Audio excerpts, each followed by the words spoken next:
योग का टॉपिक है आज, ठीक है। योग का सामान्य परिचय। योग शब्द आप सभी ने सुना है, हम सभी जानते हैं योग। साधारण भाषा में अगर हम लें योग शब्द को तो आप क्या समझोगे? जोड़ना, ठीक है, कि 2 + 2 = 4 जोड़ना हो गया। लेकिन योग शब्द का यहाँ पर बहुत ही व्यापक अर्थ आता है। योग जो है हमारी एक बहुत पुरानी विधा है, जो लगभग 5000 साल पहले वर्ष पुरानी या उससे भी कहीं अधिक पुरानी है। जैसे श्री कृष्ण भगवान भगवत गीता में कहते हैं कि ये योग का ज्ञान जो है मैंने अपने पुत्र सूर्य को दिया, सूर्य ने मनु को दिया, मनु ने इक्ष्वाकु को दिया, इक्ष्वाकु ने फिर राज ऋषियों की एक लंबी परंपरा चली, उन्होंने राज ऋषियों को दिया। और चूंकि तुम मेरे प्रिय मित्र हो इसलिए योग का ज्ञान मैं तुम्हें दे रहा हूँ, ठीक है। इसका मतलब तो यही हुआ ना कि योग जो है बहुत पुराने समय से, अति प्राचीन काल से चला आ रहा है, ठीक है। तो अब हमें जानना है कि योग का अर्थ क्या है, इसकी परिभाषाएं किस किस ग्रंथ में क्या क्या परिभाषा दी गई हैं। अगर हम सामान्य भाषा में लें तो योग शब्द का अर्थ होता है जोड़ना, ठीक है।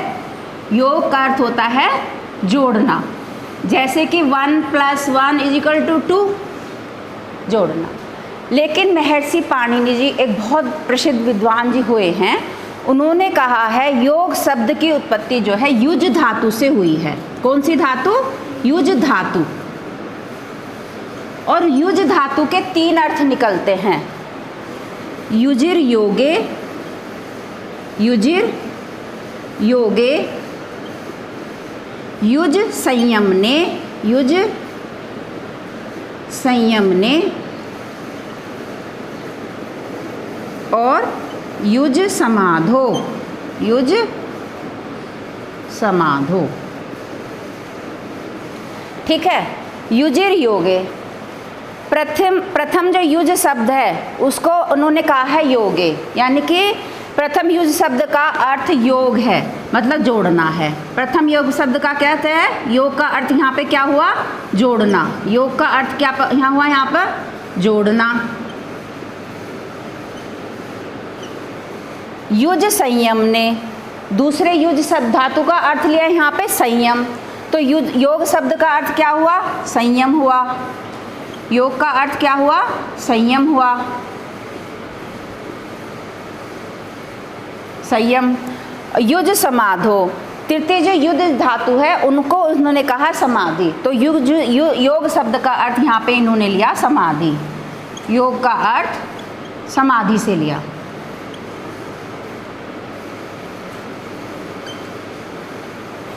ठीक है। लेकिन जो मोस्टली कहा जाता है कि योग शब्द का अर्थ समाधि ही है। महर्षि व्यास जी जो हुए हैं उन्होंने भी यही कहा है कि योग शब्द का अर्थ है समाधि, ठीक है। यहाँ तक आपको समझ में आया कि योग शब्द का हम अलग अलग अर्थ किस तरह से लेते हैं। योग शब्द जो है युज धातु से बना है, युजिर योगे, युज संयमने, युज समाधो। योग शब्द का अर्थ जोड़ना हुआ, योग शब्द का अर्थ संयम हुआ, यानी कि अपनी इंद्रियों को संयम में रखना, और युज समाधो का अर्थ समाधि से हुआ। ऐसा महर्षि पाणिनि जी ने कहा है, ठीक है। इसके बाद हम संस्कृत व्याकरण के अनुसार, संस्कृत व्याकरण में योग शब्द का अर्थ किस तरह से लिया गया है हम ये बताएंगे, ठीक है। ये था महर्षि पाणिनि जी के अनुसार। अब हम बताएंगे कि संस्कृत व्याकरण में योग शब्द को किस तरह से कहा गया है। संस्कृत व्याकरण के अनुसार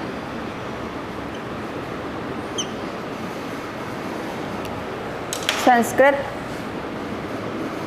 व्याकरण के अनुसार, ठीक है। ये इसमें कहा गया है युज्यते, मैं संस्कृत लिख रही हूँ, कोई दिक्कत तो नहीं है, ये छोटे छोटे से श्लोक है, अच्छा लगेगा आपको। युज्यते एतद इति योगः। फिर दूसरा कहते हैं युज्यते अनेन इति योगः। फिर कहते हैं 3 बात कही गई हैं, युज्यते तस्मिन् अस्मिन्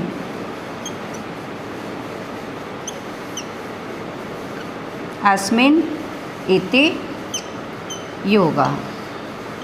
ये व्याख्या आप लोगों के हिसाब से थोड़ा सा कठिन लगेगी आपको, लेकिन मैं समझाने का प्रयास करूँगी।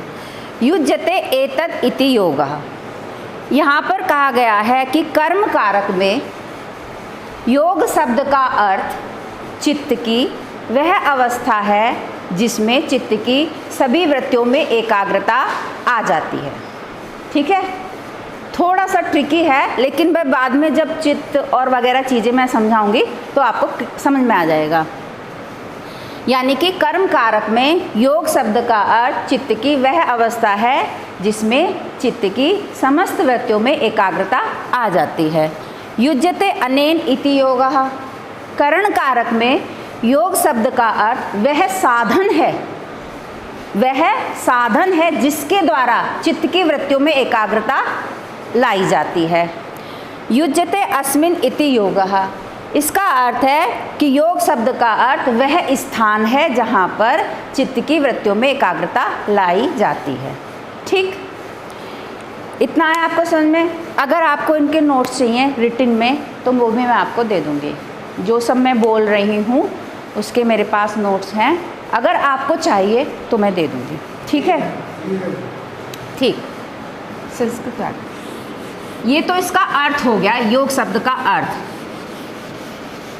लेकिन साधारण भाषा में योग शब्द का अर्थ समाधि लिया जाता है कि समाधि तक पहुंचने का एक साधन है योग।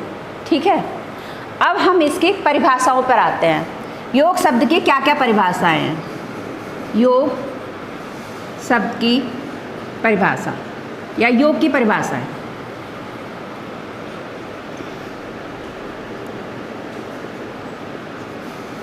ठीक है, हमारे अलग अलग ग्रंथों में योग शब्द की अलग अलग परिभाषाएं दी गई हैं।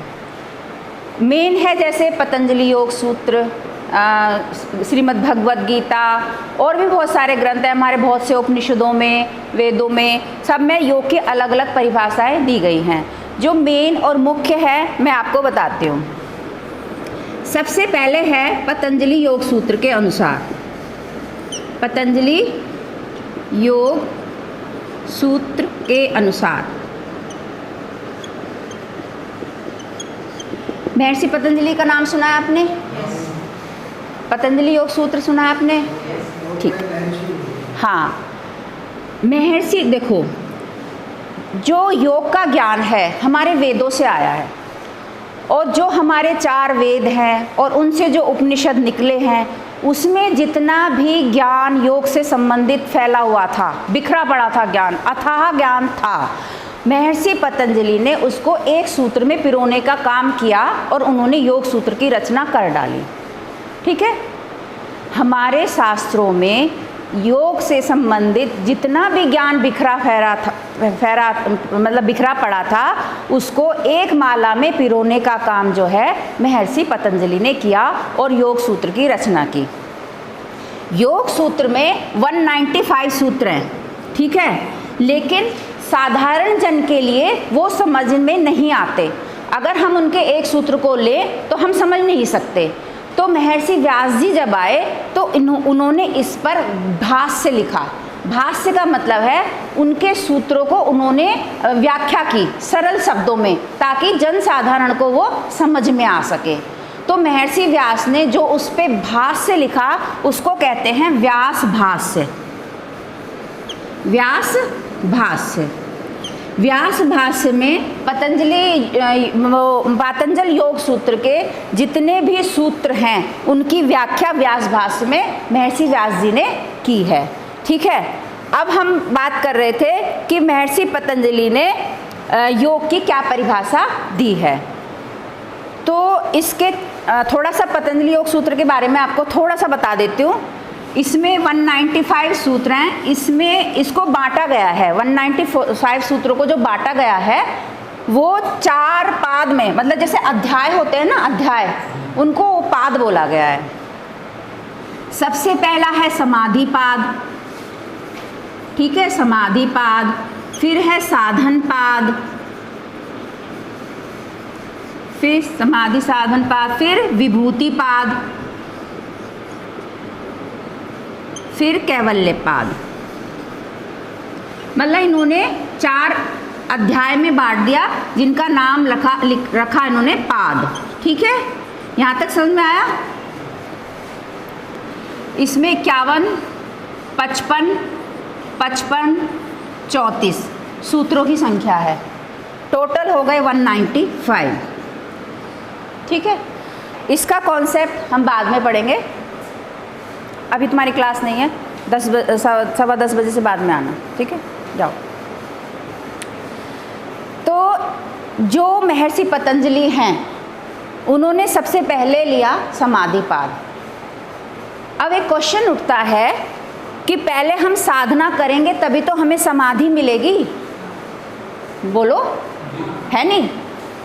तो इन्होंने, महर्षि पतंजलि ने समाधि पाद को पहले क्यों रख दिया? पहले ही वो समाधि के बारे में बताने लगे, क्यों? है ना, क्वेश्चन उठता है। वो इसलिए कि मान लो हम हैं, जब तक हमें पता ही नहीं होगा हमें जाना कहाँ है, तो हम रास्ता कैसे निर्धारित करेंगे? तो उन्होंने पहले ही बता दिया कि हमें समाधि की प्राप्ति करनी है, तो पहले ही उन्होंने बता दिया हमें जाना कहाँ है। फिर वो बताते हैं कि साधन, रास्ता कहाँ, कैसे कैसे जाएंगे, साधन क्या क्या हैं। फिर वो साधन पाद का वर्णन करते हैं। फिर हमें रास्ते में क्या क्या विभूतियाँ मिलेंगी, क्या क्या प्राप्त होगा। भाई जब हम कुछ करेंगे, कुछ परिणाम, कुछ फल, कुछ तो हमें प्राप्त होगा, तो विभूतियाँ प्राप्त होंगी, तो उन्होंने विभूति पाद रख दिया। उसके बाद में हमें मोक्ष प्राप्त हो जाएगा, तो जो चौथा पाद था उनका नाम रखा उन्होंने कैवल्य पाद। तो इस तरह से उन्होंने पाद बनाए। ठीक है, अब समाधि पाद जब वो शुरू करते हैं तो सबसे पहला सूत्र तो उनका आ जाता है अथ योगानुशासनम, कि चलो अथ मने अब हम योग का अनुशासन, जो मतलब प्राचीन काल से जो योग चला आ रहा है उसका अनुसरण करते हैं। पहला सूत्र पतंजलि योग सूत्र का पहला सूत्र अथ योगानुशासनम, कि अथ मने अब हम पहले से जो योग परंपरा चली आ रही है उसका अनुपालन करते हैं। फिर जो मेन है, जो हमें अब पढ़ना है, फिर महर्षि पतंजलि कहते हैं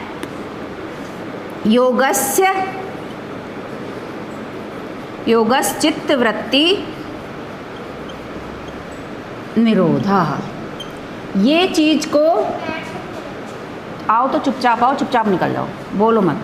योगश्चित्तवृत्ति निरोधा, पहले पाद का 1/2 अगर मैं लिख रही हूँ तो इसका मतलब ये है कि पहले पाद का दूसरा सूत्र, पहले पाद का दूसरा सूत्र। ठीक है, अब हमें ये एक्सप्लेन करना है कि योगः चित्तवृत्ति निरोगः। देखो, योग तो योग होता ही है, ठीक है, योग माने योग, चित्त, वृत्ति और निरोध। ठीक है, चित्त क्या होता है? अब क्वेश्चन आता है, चित्त क्या होता है, वृत्ति क्या होती है, निरोध क्या होता है? योग तो सभी जानते हैं, चित्त शरीर नहीं होता। देखो, एक तो हमारा शरीर होता ही है, एक जैसे वो तो बाह्यकरण हो गया, एक होता है अंतःकरण, हमारा अंदर। एक वर्ड होता है चित्त, एक वर्ड ऐसे, और एक होता है चित्त। ये जो चित्त होता है ये प्योरेस्ट फॉर्म होती है हमारे मन की, और ये जो चित्त होता है ये वो चित्त होता है जिसमें बहुत सारे संस्कार आ जाते हैं। ठीक है, अब जब मैं आपको वृत्ति डिफाइंड करूंगी तो आपको समझ में आ जाएगा। वृत्ति, अब वृत्ति की बात करते हैं। वृत्ति क्या होती है? वृत्ति शब्द जो है वृत्त से बना है। वृत्त कैसा होता है? गोल गोल गोल होता है। वृत्ति शब्द जो है वृत्त से आया है, ठीक है। जैसे हमारा मन है, या आप ऐसे समझो एक शांत सरोवर है, उसमें आपने कंकड़ फेंका तो उसमें लहरें उठने लगती हैं, ठीक है, आती हैं जाती हैं, आती हैं जाती हैं। ऐसे ही जब हम हमारा मन बिल्कुल प्योर है, जब हम किसी चीज़ को देखते हैं, जैसे कि मान लो ये मेरा मन है, प्योर है बिल्कुल, एक रसगुल्ला मैंने देखा, उसको खाने की इच्छा हुई, मैंने एक बार खाया, ठीक है, उसके बाद में फिर मेरी इच्छा हुई, फिर मैंने दोबारा खाया और डार्क हो गया है, फिर मेरी तीसरी बार इच्छा हुई, फिर मैंने खाया। तो वो जो बार बार इच्छा हो रही है, बार बार जो उसको खाने के विचार आ रहे हैं, वो एक वृत्त की तरह आ रहे हैं। क्यों? अगर वो एक रेखा में होते तो वो तो विचार यहाँ छूट जाता और मैं आगे निकल जाती। वृत्त बन गया ना, विचार वृत्तों में आते हैं, मतलब बार बार बार बार बार बार जो आते हैं, घूम फिर के आते हैं, तो जो विचारों का आना जाना है इसको वृत्ति कहते हैं। ये जो विचार बार बार आते हैं, हम किसी चीज़ को मतलब अगर कोई चीज़ हमें पसंद आ गई, फिर हमारी खाने की इच्छा होती है, कोई वस्त्र है हमें बार बार लेने की इच्छा होती है, तो वो मतलब जो बार बार हमारी इच्छा होती है, तो वो हमारे संस्कार बनते चले जाते हैं और वो हमारे मन में एक छाप छोड़ते जाते हैं, और जो हमारा चित्त था वो हमारा चित्त बनता चला जाता है। मतलब चित्त वो चित्त है जिसमें बहुत सारे संस्कार तुम्हारे आ चुके हैं, विचार आते हैं, वो चित्त हुआ। हाँ, ठीक है। तो महर्षि पतंजलि यहाँ पे ये कह रहे हैं, योगस चित्त वृत्ति निरोधः, कि चित्त में जो वृत्तियाँ आ रही हैं, जो घूम घूम के विचार आ रहे हैं बार बार बार बार, इनको अगर हम रोक दें तो वो योग है। रोकना है, निरोध माने रोकना है, ख़त्म नहीं करना, मतलब ख़त्म नहीं कर सकते, वो तो आएंगे ही, लेकिन हम रोक दें तो वो योग है।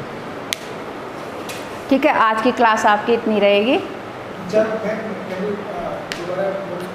हाँ हाँ, देखो योग को महर्षि पतंजलि ने क्या कहा है कि जो मतलब योग क्या है, जो हमारा चित्त है उसमें जो वृत्ति आ रही हैं, वृत्ति होती है बार बार विचारों का आना, उसको अगर हम रोक दें, उसका हम निरोध कर दें तो वो योग है। समझे? चित्त की वृत्तियों का मतलब बहुत सी बार ये समझ में नहीं आता कि चित्त क्या है, वृत्ति किसे कह रहे हैं, ये है ना। तो वृत्ति विचारों का बार बार आना, और इन वृत्तियों से ही हमारे संस्कार बनते हैं जो जन्म जन्मांतर तक आते रहते हैं। जैसे आप ये देखो कि किसी को, जैसे आजकल के बच्चे, ठीक है, देर तक पढ़ते रहते हैं और सुबह देर से फिर उठते हैं, तो वो आपने देखा होगा कि वो उनकी एक हैबिट बन जाती है, चाहे फिर तुम कितना ही उसको उठा लो, क्योंकि वो हमारे चित्त पर अमिट छाप छोड़ चुके होते हैं, वो हमारे संस्कार के रूप में फिर परिवर्तित हो जाती है। मतलब हमें फिर कितना ही कह लो, हमें उसके लिए बहुत ही प्रयास करना पड़ता है उसको रोकने के लिए।